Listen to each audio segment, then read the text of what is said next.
భరోసా రైతు భరోసా ఈ పదం వినగానే రైతులు ఎదురు చూస్తూ ఉన్నారు. రైతు భరోసా ఇప్పుడు పడుతుందా, రేపు పడుతుందా, ఆల్రెడీ పడిందా?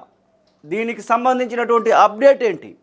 రైతులు ఎంతగానో ఎదురు చూస్తున్నటువంటి ఈ రైతు భరోసాకు సంబంధించి క్యాబినెట్ మీటింగ్లో కనీసం చర్చ జరగలేదు అంటూ చాలామంది రైతులు వాపోతూ ఉన్నారు. రైతు భరోసా ఇస్తారని ఆశించాం, కనీసం కేబినెట్ మీటింగ్ తర్వాత అయినా ఈ యొక్క రైతు భరోసా పడుతుందని ఆశించాం, కానీ అనుకున్నది జరగలేదు. దాదాపు డిసెంబర్ నెల నుండి అటు సర్పంచ్ ఎలక్షన్స్ అని, ఆ తర్వాత మున్సిపాలిటీ ఎలక్షన్స్ అని ఇలా వాయిదా పడుతూ వచ్చినటువంటి ఈ యొక్క రైతు భరోసా ఇప్పటికైతే రైతుల అకౌంట్లోకి అయితే రాలేదు. చాలా వరకు ఎదురు చూస్తూ ఉన్నారు. ఇప్పుడు వస్తుందా, రేపు వస్తుందా, అసలు వస్తుందా రాదా? ఈ ప్రశ్న చాలామంది రైతులను కలిచివేస్తున్నటువంటి సందర్భం. ఎందుకంటే రైతు భరోసా అనే దానిపైన చాలామంది ఆశలు పెట్టుకున్నారు. మాకు ఎంతో కొంత మా యొక్క పంటను మేము రక్షించుకోవడానికో లేకపోతే పంటను వేయడానికో ఈ యొక్క రైతు భరోసా డబ్బులు ఉపయోగపడతాయంటూ చాలామంది రైతులు ఎదురు చూస్తున్నటువంటి సందర్భం. కానీ రైతు భరోసాకు సంబంధించినటువంటి విషయంలో ఇక యాసంగికి వేయాల్సినటువంటి రైతు భరోసా డబ్బుల విషయంలో మాత్రం ఇంకా సర్కారు ఎలాంటి నిర్ణయం తీసుకున్నట్టుగా మాత్రం కనబడట్లేదు. దీనికి సంబంధించి చాలామంది రైతులైతే నిరాశ చెందుతూ ఉన్నారు, అసహనాన్ని వ్యక్తం చేస్తూ ఉన్నారు. ప్రకటనలకే పరిమితం అవుతూ ఉంది ఈ ప్రభుత్వం అంటూ మండిపడుతున్నటువంటి సందర్భాన్ని చూస్తూ ఉన్నాం. పెంచి డబ్బులు ఇస్తామని భావించాం, కానీ మాకు 15,000 రూపాయలు కాదు కదా, కనీసం ఇచ్చేటువంటి 12,000 కూడా ఇవ్వట్లేదు అనేటువంటి ఒక భయాందోళనను వాళ్ళైతే వ్యక్తం చేస్తున్నటువంటి పరిస్థితి రైతులు వ్యక్తం చేస్తున్నటువంటి దీనిలో నిజానికి అది గత ప్రభుత్వము ప్రవేశపెట్టినటువంటి స్కీమే. దాని కంటిన్యూషన్లో అప్పుడు రైతు బంధు ఉండేది, తర్వాత రైతు భరోసాగా మార్చి ఆ రైతు భరోసాను అందరికీ కూడా ఇవ్వాల్సినటువంటి విషయంలో ఇక్కడ రేవంత్ రెడ్డి సర్కారు అంటే గతంలో చాలాసార్లు చెప్పడం జరిగింది.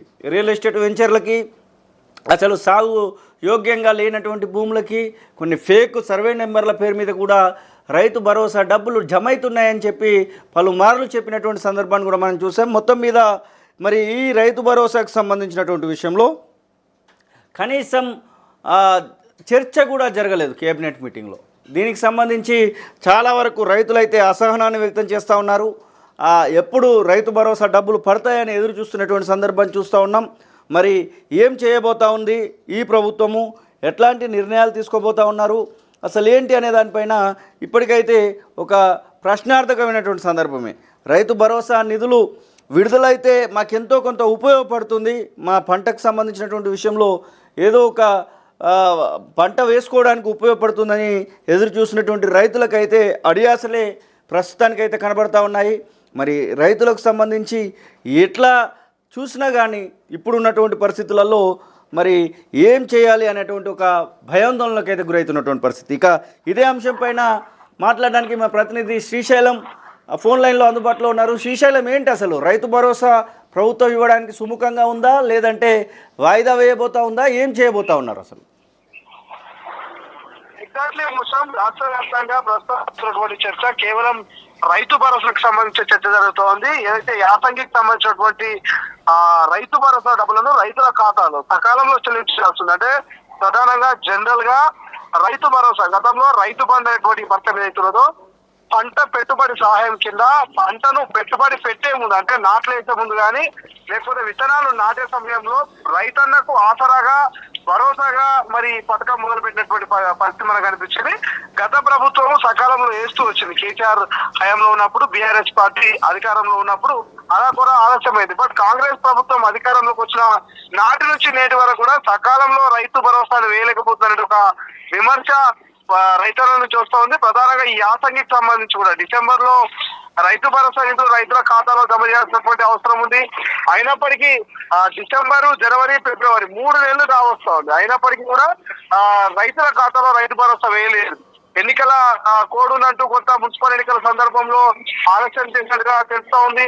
ఆ తర్వాత కేబినెట్ లో ఖచ్చితంగా మరి ఈ యొక్క రైతు భరోసా మీద డిస్కషన్ వస్తుంది. 9,000 కోట్ల రూపాయలు రైతుల ఖాతాలో ఏకకాలంలో వేస్తారని కొంత చర్చ జరిగింది. కానీ రీసెంట్ గా జరిగినటువంటి కేబినెట్ లో మంత్రులు కానీ ముఖ్యమంత్రి కానీ ఎక్కడా కూడా అసలు రైతు భరోసా ఊసే ఎత్తలేదు ఒక చర్చ దాని మీద చర్చించినట్టు కూడా మనకి ఎక్కడ కనిపించట్లేదు. సో రైతులకు రోజు రోజుకు ఆశలు సడగిలుతా ఉన్నాయి, ఆవేదన వ్యక్తమవుతా ఉంది, ప్రభుత్వం మీద విమర్శలు చేస్తా ఉన్నారు.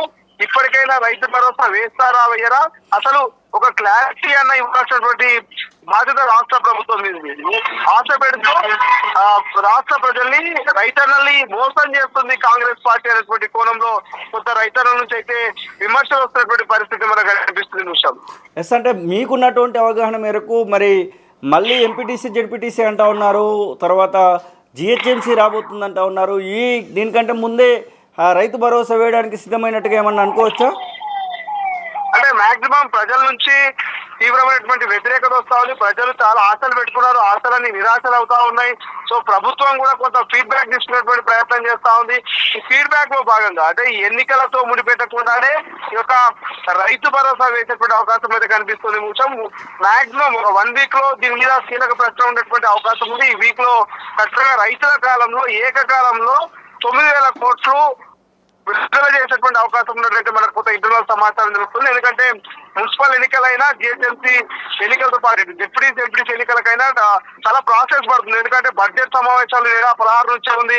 సో బడ్జెట్ సమావేశాల వేళ మాత్రము ఎంపీడీసీ జెడ్పీటీ ఎన్నికలు వెళ్ళేటువంటి అవకాశం లేదు, జిహెచ్ఎంసీ ఎన్నికల వెళ్ళే అవకాశం లేదు. సో అసెంబ్లీ బడ్జెట్ సమావేశాలు 16th నుంచి మొదలు కాబోతా ఉన్నాయి. ఆల్మోస్ట్ ఒక 10-15 రోజుల పాటు బడ్జెట్ సమావేశాలు ఉంటాయి. అంటే ఒక మార్చి నెల మొత్తం కూడా ఎన్నికలకైతే తావులేనటువంటి పరిస్థితి. అంటే ఇంకా నెల రోజులు ప్రజల్ని అంటే రైతన్నల్ని హోర్లో పెట్టి రైతు భరోసాను ఆపే ప్రసక్తి అయితే ప్రశ్న కల్పించట్లేదు. ఒకవేళ అట్లా రైతన్నల్ని కనుక మార్చి నెల మొత్తం హోల్లో పెట్టి ఎంపీటీసీ జెడ్పీటీసీ మున్సిపల్ ఎన్నికల కనుక గ్రేటర్ హైదరాబాద్ మున్సిపల్ ఎన్నికల కనుక కాంగ్రెస్ వెళ్తే మాత్రము చాలా వ్యతిరేకత వచ్చేటువంటి అవకాశం ఉంది. చాలా ప్రజల నుంచి తీవ్రమైనటువంటి విమర్శల్ని దక్కించుకునేటువంటి ఛాన్స్ కనబడతా ఉంది. కాబట్టి సో అధికార కాంగ్రెస్ పార్టీ అటువంటి అభావాన్ని మూడగట్టిన పరిస్థితి నాకు కనిపించట్లేదు మూసం.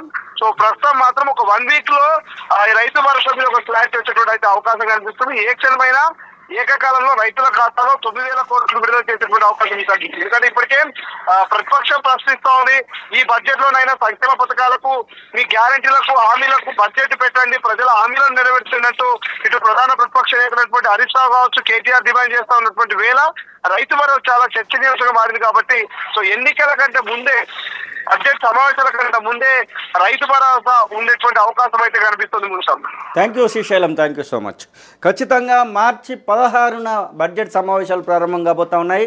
మార్చి 20న బట్టి విక్రమార్క డిప్యూటీ సీఎం ఆర్థిక శాఖ మంత్రి బడ్జెట్ను ప్రవేశపెట్టబోతా ఉన్నారు. ఖచ్చితంగా ఈ విషయంలో మార్చి 16 కంటే ముందే రైతు భరోసా డబ్బులు విడుదల చేస్తే బాగుంటుందన్నటువంటి నిర్ణయానికి సీఎం వర్గాలు వచ్చినట్టు కూడా తెలుస్తూ ఉంది. మరి చూడాలి ఎట్లా రైతు భరోసాకు సంబంధించినటువంటి విషయంలో అడుగులు ముందుకు పడతాయో.